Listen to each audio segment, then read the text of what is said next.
Today, I consider myself the luckiest man on the face of the earth. In 1939, Yankees first baseman Lou Gehrig gave a speech that gripped the nation, announcing an early retirement from the game after a deadly diagnosis with ALS. That I might have been given a bad break, but I've got an awful lot to live for. So good, it's so good! Awareness for the disease during a digital age looks more like this, the Ice Bucket Challenge.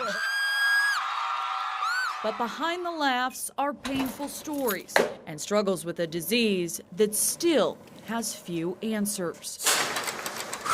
All right, guys, next muscle group we're gonna hit is the triceps. For Scott Smith, physical fitness is a way of life, Breathe out. a passion leading to ownership of a personal training business in Kansas City. Part of how I got here was being a high achiever, a goal setter, and I think that's a good thing. After years of regimented schedules, a growing family, and growing success, it was a small change that triggered a major revelation. I was interviewing a prospective new client when I noticed I was stumbling over my words more than usual. Soon after, Scott learned he was one of 5,000 people in the U.S. every year diagnosed with ALS, a disease that weakens muscles with no cure and a life expectancy of 3 to 5 years. I would say it's probably the worst day of our lives. For patients like Scott, there is hope on the horizon.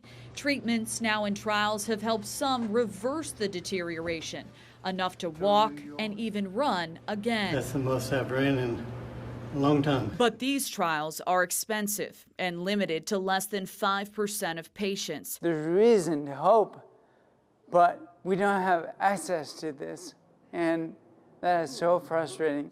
The Act for ALS bill, on the verge of being introduced in Washington, could change that by allocating $100 million every year to the cause. We'll do our best to get it through sometime this Congress. Kansas Senator Roger Marshall is leading the charge to get the bill passed. While lawmakers opposed declined an interview, we went to a UMKC law professor who says the opposition likely boils down to the balance sheet.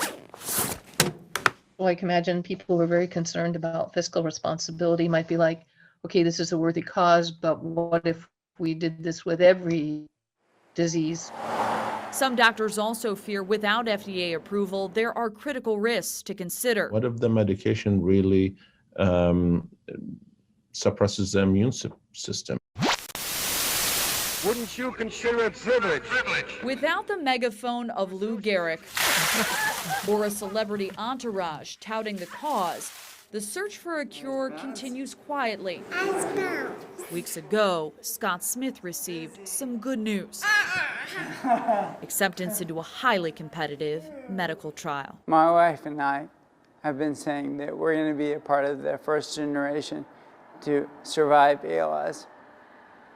And this trial feels like we could make good on that promise.